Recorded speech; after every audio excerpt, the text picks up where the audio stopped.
I'm almost 50, strong, clear, energized.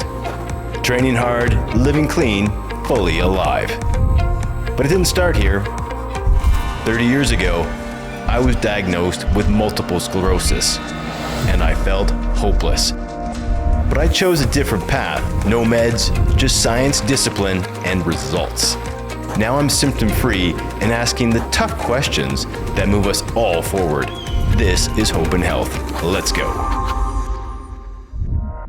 I'm chatting with Amy Puzey, a holistic nutritionist and founder of Goodphyte. Amy's work focuses on improving nutrient absorption using a special enzyme called phytase. Amy's approach to nutrition is powerful. Whether you're living with MS, looking to boost your energy, or just improve your overall wellness, this episode is for you. Amy, thank you so much for joining us today. Thanks for having me. Amy, I'm going to jump right into it. Okay. You've created a product that you think the majority of human beings on the planet should have. What is it and why? So, yes, I do think that most people should take it. What is it? It's an enzyme called phytase, and it breaks down an anti-nutrient that's on all plant foods. And that anti-nutrient binds to zinc, iron, calcium, and magnesium, and it prevents your body from absorbing those nutrients. Okay, so I don't want to interrupt you, but let's back this right up. Okay. So the product that you've created is called phytase. Mm-hmm. Okay, so what exactly is phytase? Is it a digestive enzyme? It is to some extent, but that's like a very basic way. It's so much more than that. So it's called a phosphatase enzyme. So what it does, it goes in and it dephosphorylates that anti-nutrient. So the anti-nutrient is made of an inositol molecule in the middle and then 6 phosphate groups. Chemically, that's the structure. Okay, so I hope you don't think I'm too stupid here, but I've got to slow this down. Yeah, no, an anti-nutrient. So what is exactly an anti-nutrient, and how do I get anti-nutrients into my body? So an anti-nutrient is the way that the seed protects itself from being eaten before it has a chance to sprout. So when you think of a seed going into the ground, it needs certain conditions to sprout, right? To crack the outer coating of that seed. It needs moisture, it needs darkness, and it needs warmth. So until you have that, that's not going to activate the enzyme that breaks the shell and lets the germ out.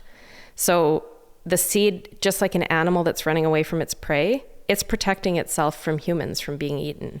So humans aren't necessarily meant to be eating those seeds. And our traditional way of eating any grains, any nuts, any seeds, we would have fermented them. So you think like miso, tempeh, sourdough bread, there's sour porridge in Africa. That's how they prepare those foods. They would ferment for 3 days at a time. And there was just this inherent wisdom that that's how you prepare those foods. We don't do that anymore. We eat food, as quickly as possible. Nobody's making traditional food that way. Okay, so I'm going to try to back this up. And so what you're saying is that in seeds, nuts, and grains, there's something called, and beans, yep. There's something called phytate, correct? Yeah. So to keep it easier, phytic acid. Phytic acid. Yeah. Is it phytic acid or phytic acid? I think it's phytic acid. Okay. So phytic acid is phytate. Okay. So it's an anti-nutrient. And the way that it works is that it binds to those really critical micronutrients in your body.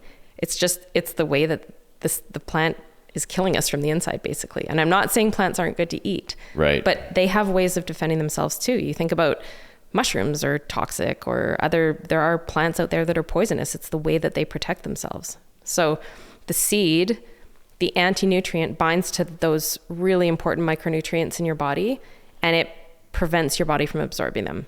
Okay, so if I'm eating seeds, grains, beans, or nuts, yeah. I'm eating phytate. Yeah. And that phytate is acting as an anti-nutrient, so I'm not getting the micronutrients that I need to be functioning optimally. Right. So even if you're getting enough calories, you could be starving. That's called hidden hunger or micronutrient deficiency. So you're starving from the inside. You're not able to access the zinc, period. And it affects your internal pools of zinc as well. They're called your endogenous pools of zinc. So it's not just what you eat or what you take as a supplement. It affects your whole zinc recycling system. It binds to it and it pulls it out of your system. So your whole immune system is screwed. Okay, so it doesn't matter who I am or where I am on the planet. If I'm eating a large amount of these foods, I'm going to have problems because my body's not absorbing enough. Correct. Okay, so because humans don't make phytase. Got it. Monogastrics, one stomach, they don't make phytase. Ruminants do. Cows, they have 5 stomachs. Okay.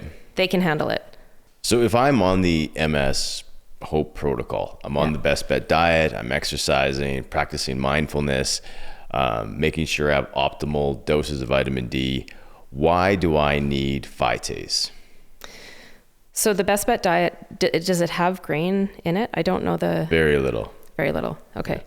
Yeah. But it does have a lot of plant foods. Yes. So they'll still have phytic acid in them.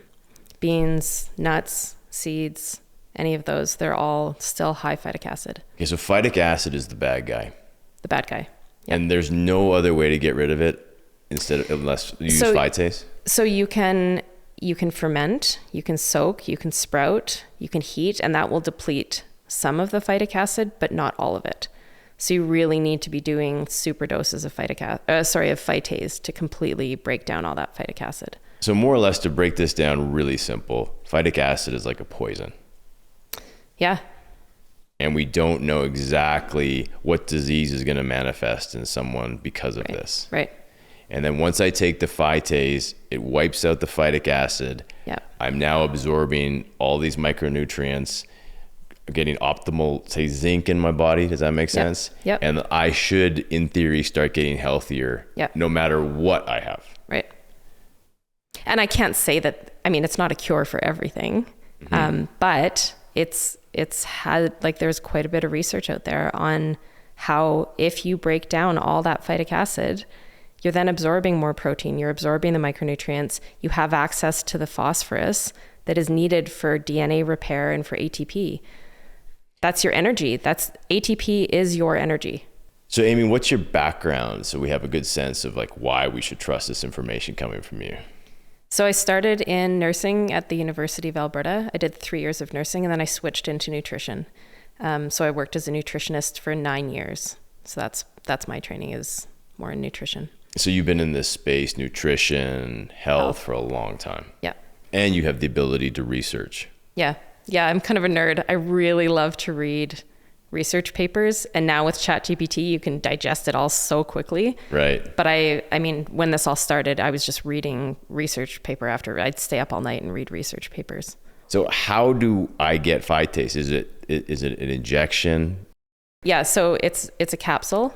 It's a pill that you take. You can take between 1 and 6 per day. I've got a bottle right here. Yeah. Okay, so this is what it looks like. And you just order online. Yeah. And it just comes in a pill form. It's just a pill. Yep. And there's how much powder inside. Okay, and how many of these pills people take a day? So anyone with an inflammatory problem or an autoimmune disease, chronic inflammation, chronic disease, typically their dose seems to be 2 to 6 capsules a day. Some people are fine with 2. Personally, I take 8 or 10 just because I like it. It can't hurt you. It's a protein. An enzyme is a protein. So you can't overdose on this. Dosing, people can contact you, obviously. Yep. How is this being distributed in North America and around the world? So we're just online right now.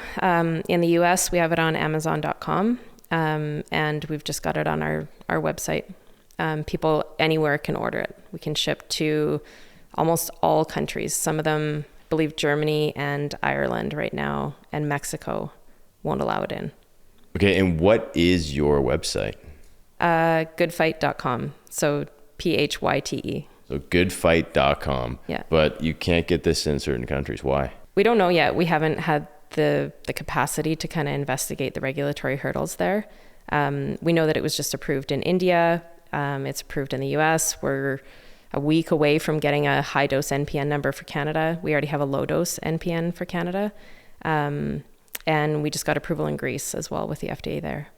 So you said the word inflammation, and inflammation is a key word with MS. It's a key word with many conditions. Yeah. How does this affect inflammation? In a very simple way, it seems to just be turning it off. So it just seems to, when the body is trying to attack a foreign protein or a virus or something foreign in the body, it turns on acute inflammation. The problem is when that inflammation stays on and doesn't ever get turned off. So this seems to be turning that off. And I can get into super heavy science on that, but that's essentially what seems to be happening. Acute inflammation is a good thing to take care of those viruses, right? Or the bacteria or whatever it is that is in your body that shouldn't be. That's normal for your body to send that inflammatory response. You cut your hand, it sends all those white blood cells to attack it. But it's supposed to turn off. And if you don't have this enzyme, this phosphatase enzyme, it's just staying on. Okay, so when I eat these foods, I've got lots of phytic acid in my body. My body's in theory starving because it's not getting enough of the nutrients. Right. I'm going through hidden hunger, me or anybody else who are eating these foods. Yeah. You eat you consume the phytase and that neutralizes it? Yeah, so it breaks down that phytic acid so that it prevents the phytic acid from binding to all the micronutrients. Okay, so then what are the benefits from doing that?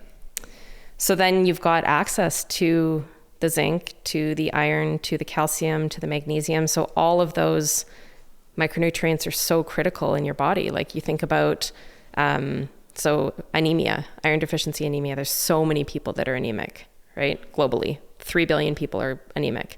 Zinc deficiency is the other huge one. So again, 2 to 3 billion people. So there's about a quarter of the population globally is micronutrient deficient. That's how many people hidden hunger affects. And that's mainly because people are eating high grain diets or they're relying on subsistence diets. But even in North America, like if you're eating cereal for breakfast and you're eating macaroni for lunch and you're eating pizza for dinner, you're eating a ton of phytic acid. Right. So you need the phytase to break that down to have access to any of those minerals. Okay, so if I'm not getting these minerals and I'm more or less starving my body, I'm living in hidden hunger, even though I'm eating all these foods, right? What kind of illnesses will manifest? I would say everything. Like we're seeing, zinc deficiency is related to your immune system, to stunting, right? To cognitive impairment. If a mother is micronutrient deficient, her baby is going to be born with stunting, with growth problems, with cognitive impairment. So, or she may die during pregnancy or during childbirth of anemia, so of iron deficiency. That's very, very common in the global south. Obviously, if you're not absorbing calcium, osteoporosis. If you're not absorbing magnesium, these are all cofactors for so many different reactions that happen in your body. Magnesium, you're not sleeping, your legs are cramping. We see so many different diseases impacted by this. It's just that you're giving your cells access to the nutrients they need. And then phosphate is another one because it's liberating phosphate, it's liberating protein. You can absorb more protein, up to 20% more protein by using phytase. And so if you can actually absorb more protein, obviously that's going to be helping your muscles and muscle growth and strength. So it's everything. It's all diseases are impacted by that. My initial research was focused more on HIV/AIDS and how the more absorption of zinc could then impact your immune cells, so your CD4 cells, and how that could potentially prevent you from backsliding into full-blown AIDS. So there's a number of diseases. If you have zinc homeostasis in the body, viruses can't get into your cells. But that's almost impossible to achieve without phytase. You're never going to achieve zinc homeostasis if phytic acid is present. The positive effect it had on me was completely unpredictable. Mm-hmm. I was shocked of the difference once I started taking the product. Now, were you shocked by that? Absolutely. So when I brought it to market, this is research I started in 2008. So it was when I was working as a nutritionist and I started reading about it and I was like, how did I not learn anything about phytase or phytic acid in all of my training, all of my education? Nothing. And when I started looking at it, and I started looking at it through the lens of HIV/AIDS, because I just had always felt kind of called to work in that area, or something in poverty alleviation, hunger alleviation. So that was kind of the lens that I was looking at it through initially. And I was working with an immunologist in the clinic that I worked in, and I asked her about it. I said, okay, so we know that zinc is critical to the immune system. And if this anti-nutrient is binding to that, then is that then potentially affecting all these diseases? And she said, yeah, like, but I mean, she's busy, I'm busy, whatever. So I started the research, then eventually went to the Canadian Trials Network in Vancouver, developed a protocol around HIV with them. But then I kind of got tired. Like I didn't know what to do with it. I didn't have the energy. And so then in 2019, I was still running 5 Peaks, and I thought, this is too big to not tell the world about it, because I've tried to give it away so many times to people, and no one's taking it. So I have to do this. Like, too bad, you're going to have to do this. So, but I had no idea it was going to do anything in autoimmune disease. That was not an expectation. All I knew was that it was going to help with micronutrient absorption, and I thought that would help people with their immune system. But we didn't even know any of the impact on energy, on ATP, on DNA, like none of that. And then to start hearing from people with autoimmune disease and how it was impacting them. The first ones were in inflammatory bowel disease, and it was a friend that I ran with at U of A, and he contacted me and said, I haven't been able to manage my disease in 12 years. And my flares have completely stopped. And he was on a fairly low dose at the time, but nothing was working. Nothing was working for him. He was a non-responder. And that's happened a number of times. So then there was IBD, there was Hashimoto's, there was lupus, then MS. Like, this was not something we were expecting at all. And we still don't really know. We don't know what the mechanism of action is. We don't know why it's doing it. We have theories about how it's turning off the whole inflammatory process in the body. We don't know why it's impacting type 1 diabetes. We do know that inositol is an insulin mimetic. So that's newly discovered information. But we don't know why it's impacting autoimmune disease so significantly. Now, I have to admit, when I first heard this, I thought it was too good, too simple to be true. Yeah. Until I tried it. And then had such unbelievable results that I really do believe you're onto something. Now, 2 questions. 1, why has it taken this long to get this to the public? And number 2, are people having negative results with this? So why has it taken a long time to get to the public? I don't know. I was just on a panel discussion with Sight and Life, which is a big organization, nonprofit, and the Gates Foundation. So they hosted that back in December. And the discussion was, how do we get this into humans? Because it's very, very widely used in the animal feed industry for monogastrics. So pigs, chickens, fish. They know the benefits. It's used to prevent phosphate runoff into the water because that causes algae blooms. So we know that about animals. It's a multi-billion-dollar industry for agriculture. Knowing all of that and knowing the human studies that have already been done on how it can impact anemia and the immune system and zinc absorption, I don't know why it's not more. I ask that question all the time. I recently talked to someone in Switzerland. He thought maybe it was a price issue, but there's no way it's a price issue. Okay, but if I check my digestive enzyme, it says there's phytase in it. There are a few out there, but they have like 10 FTU. What does that mean? It's not going to do anything to if you're eating 2,000 units of phytic acid a day, you need like 2,000 units of phytase to break that down. Okay, so 10 is doing absolutely nothing for you. Okay, so 10 what? FTU. It's just the way you measure it's the phytase units. Okay, so that's not enough. Not at all. And if anything, what I've learned recently is that it's going to just partially dephosphorylate it, and then it binds even more strongly to zinc. So that small dose is actually more damaging than a super high dose. So what you're doing is you're offering a really high dose of phytase. Yeah. Is anyone else in the world doing this? No. That's why they asked me to be on the Gates Foundation panel, because they were like, how are you doing this? Even DSM isn't doing it. They're an animal feed. They're not in humans yet. They've done some studies, preliminary studies, great results, amazing results on anemia and zinc absorption, on stunting. There are some on calcium and magnesium absorption in humans. And there are FDA documents that show that up to 60,000 FTUs per day is safe.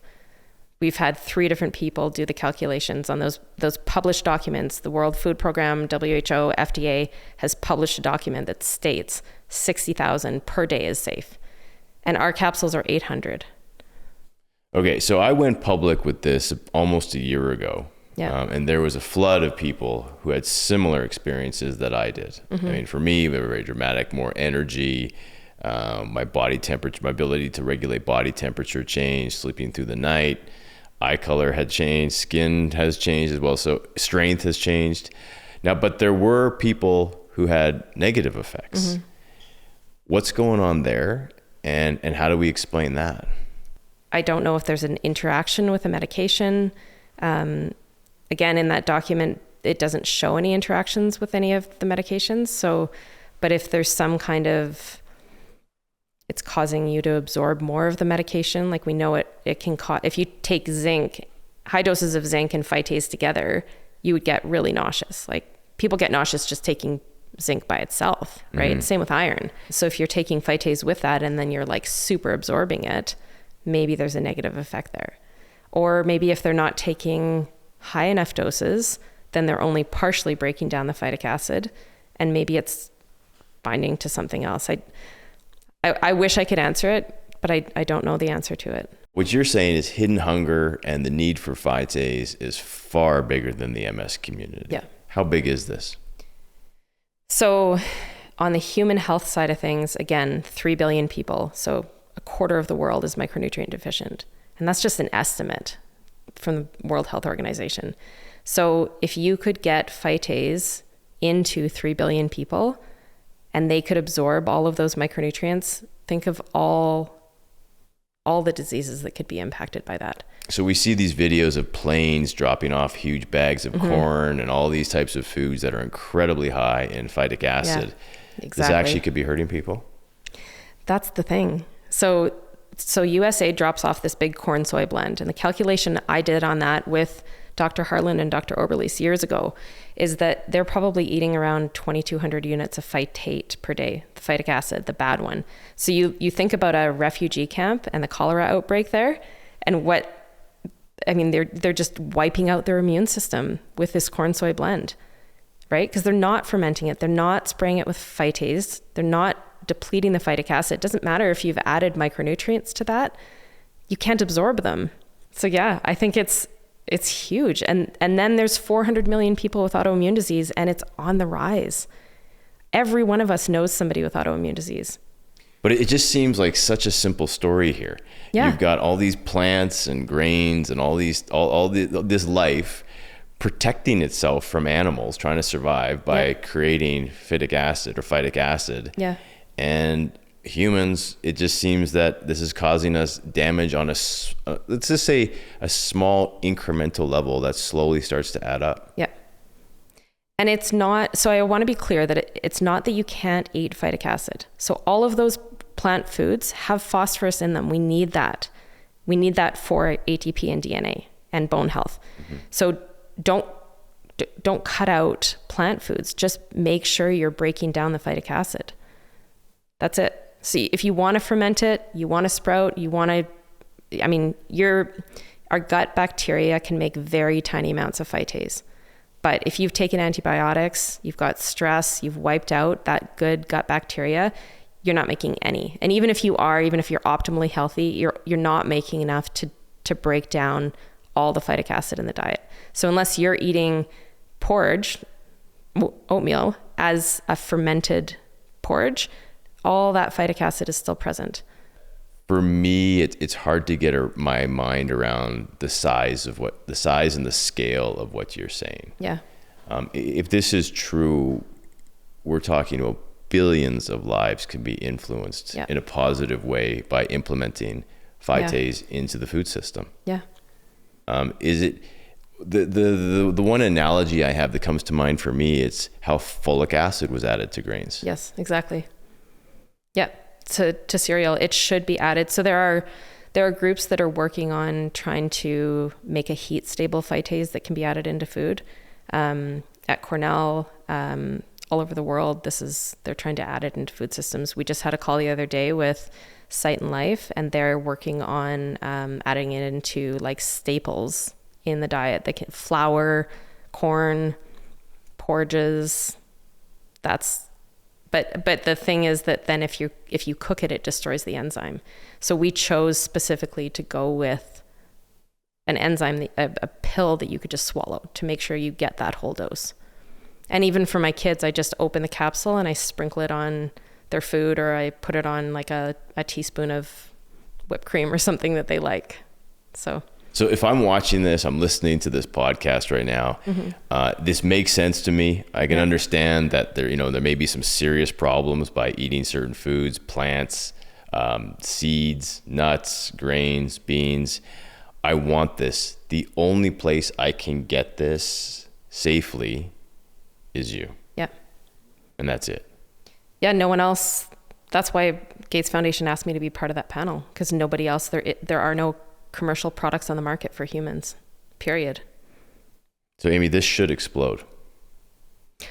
I hope it does for humanity. I really, and anyone that wants to help with this mission, will take all the help we can get, because this feels, it is, every day it is what I wake up to do. I'm a mom to 4 kids, but other than that, this is the mission that has been given to me to bring to the world. But it needs a lot more people. It needs universities, it needs think tanks, it needs philanthropy, it needs big minds, it needs help to scale. And the conversations we're having with Sight and Life and Gates Foundation, like they're just still at such a preliminary level of understanding with it. They understand the micronutrient absorption, but I mean the microbiome interaction, the gut, all of that, like what it can do, the inositol, insulin mimetic, like the size of this and what it can do for the world is huge. And there's a whole other piece with the environmental side, because when you look at, in some of these countries, if the sewage is not being treated, in Canada we treat our sewage, but if all of that phosphate is not being absorbed by the human and it's just going out into the water system, that's causing algae blooms in the water, acidification of the oceans. It's a huge problem. So if you, all of a sudden, the whole world was consuming phytase, number one, you're getting the health benefits. Number two, all the phosphate is not going into the water system. And that's initially where this was early 1900s. It was used in the Netherlands, I think, because they were getting these huge algae blooms because all the phosphate that they weren't absorbing was going into the water system. So they started giving humans phytase to help absorb the phosphate and keep it out of the water system. So somebody else needs to take that whole environmental side and look at that. Mm-hmm, mm-hmm. I mean, obviously, again, this is a huge story, but to bring it down to the small level story, I know for me that it works. Yeah. Like I know it. It's really hard for me to express it because I don't want to come across like I'm endorsing it or promoting it. It's very challenging. I'm very clear with you and everyone else. I have zero financial interest in this whatsoever. None. I share this because for me, I know it works and I know I'm not alone. I know people all over the world have contacted me. I have a friend of mine who, and this is anecdotal, went on the product 6 months later off his lupus medication. Yeah. First time since his diagnosis. It's truly unbelievable. I've had my son's friends' parents contact me. They've put their kids on it and seen incredible results. I've watched results with my own kids, giving them the product that have been incredible. Yeah. For me, it's hard not to want to get this story out. What can we do to help? I mean, I think that this year is going to be a lot of speaking engagements and trying to get it out to the media. People need to know about this because I feel like it's a fundamental right, and it's being hidden in plain sight. Like it doesn't make sense as to why more people don't know about this. And I don't know why. I really, truly don't. And I don't know why it's been given to me to handle, you know? So anybody that can help spread the word, that's what we're trying to do. We're going to start talking to government organizations. I just met the other day with somebody in the Canadian government that wants to help get it to other countries.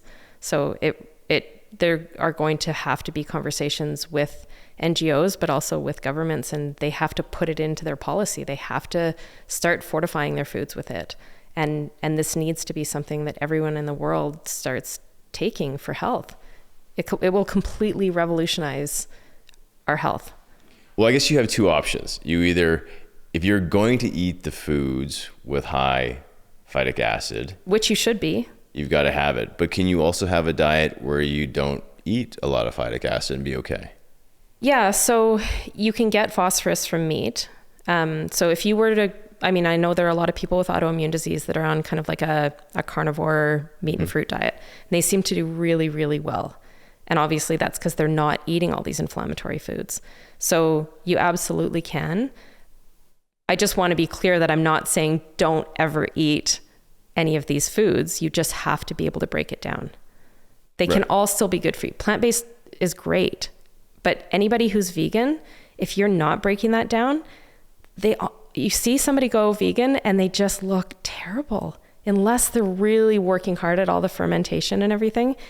They're pale, they have no energy, they get anemic, they get sick all the time. It's because all of those foods are binding all those critical nutrients in your body. You're not getting them, you're starving.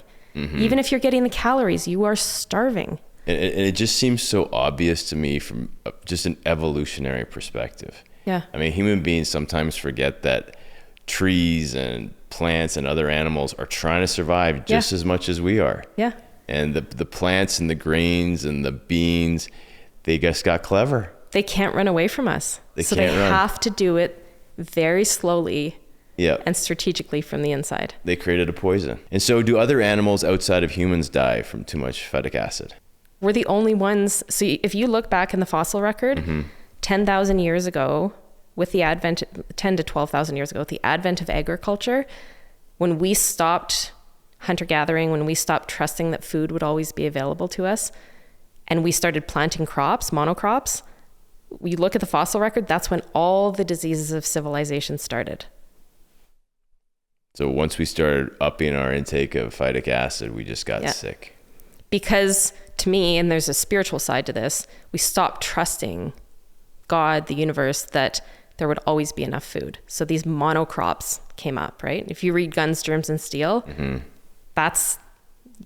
then you needed kings to protect the land. You needed troops. You needed people stayed sedentary. They were no longer traveling around. But there are no other monogastrics that choose to walk up and eat grains. Right. So, I mean, to kind of go back on this, I've been diagnosed with multiple sclerosis. Okay. I'm choosing to really watch my nutrition. What do I have to lose from trying this? Nothing. I mean, what we always tell people is start slowly. Start with one capsule and just slowly build up from that. We tell them often take it away from your other supplements. So take it first thing in the morning, maybe again at lunch, and then that's it for the day. And take your other supplements kind of in the evening before bed. Amy, you're going to be reaching a lot of people with this podcast. Is there something you want people to know? I think just know that truly I feel like the world needs to hear this. This isn't about building a company, because initially this was research that I tried to give away. I talked to so many people. I still have binders of people that I talked to, that I thought could take this. And I guess I would hope that if you're affiliated with a university, if you're affiliated with a research organization or a think tank of some kind, and you want to study this, and no matter what disease you're working in, please contact us, because we do want research collaborations. If you're an NGO, a nonprofit working in micronutrient, hidden hunger alleviation of any kind, whether that's in North America or the global South, anywhere, we want to work with you. We need help to get this out to more people. we need help with this mission because we're a very tiny team and we're doing our best, but it's hard. One thing I love with working with your team over the past year is how responsive you are to people.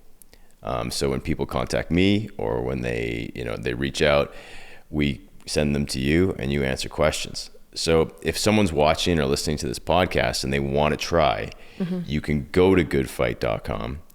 Through that, you will answer the questions. Yep. We're doing our best. And you'll help people with dosing and advise them on these types of things. Absolutely. Yeah. How much stress is this for you? I feel like a salmon swimming up the stream sometimes. And I feel like I just need to get this across the finish line.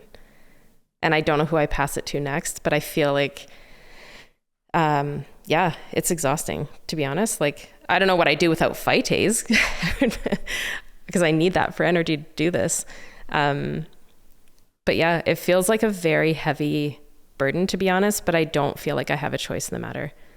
I do feel like this was, for whatever reason, given to me. And I tried to walk away from it. I tried to run away from it because it just felt too heavy and like too much work.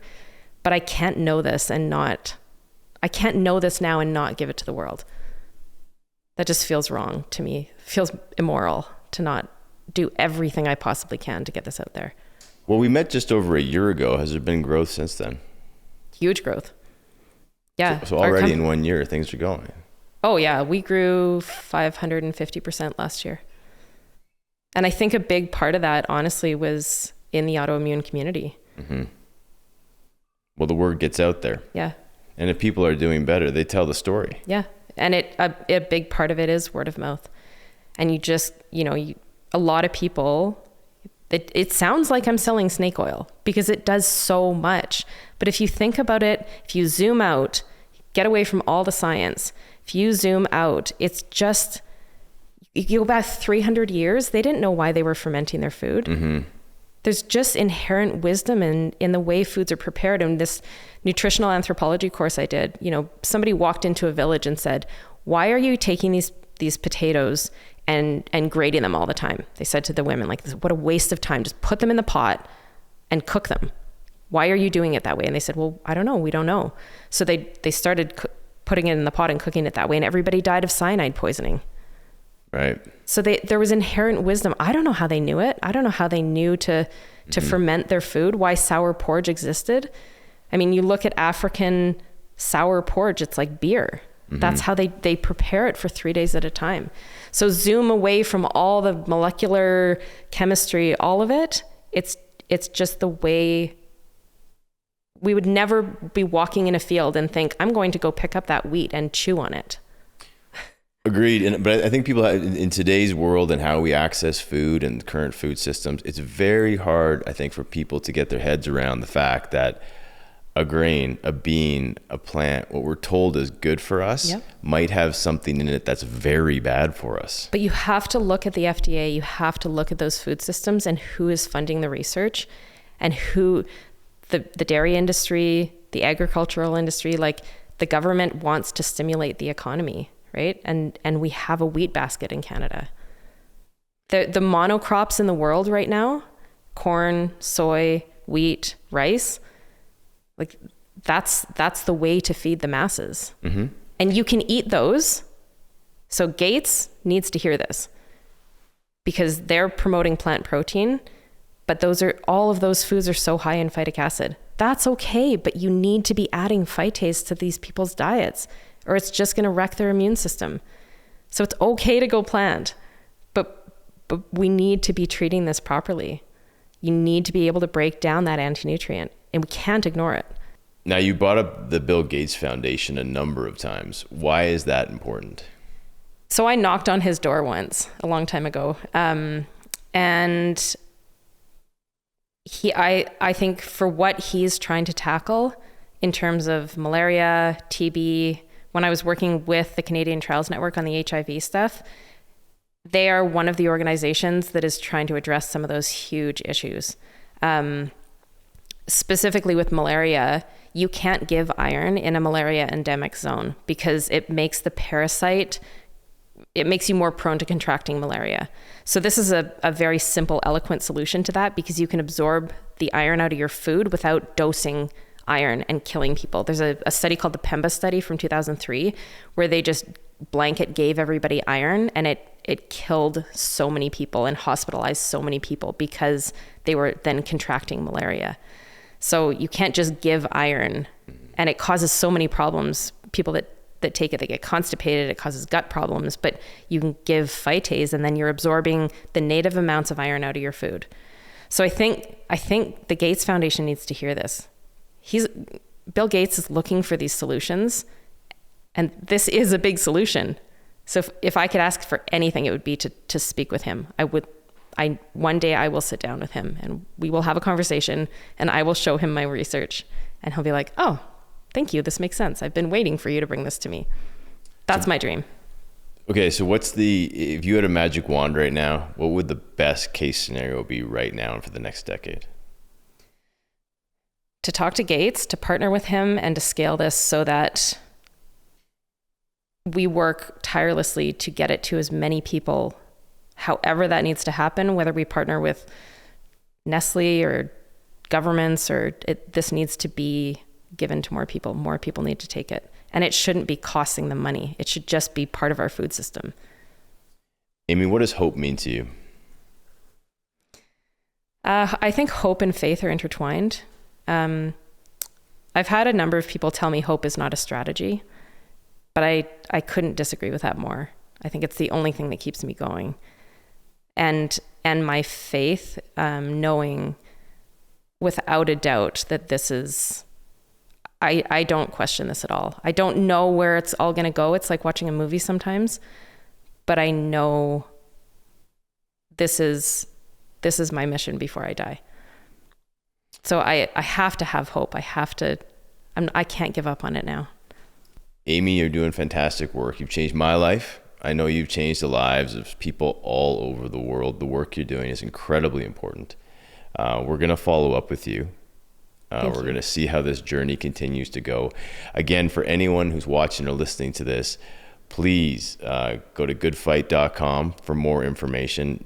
You can contact Amy or someone from her team through that website. They will get back to you. Mm-hmm. Keep doing what you're doing, and thank you. Thank you so much, Matt.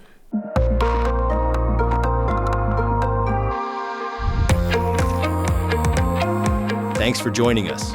Hope and Health is made possible through generous donations. To learn more or support the show, visit mshope.com, where you'll find free science-based resources.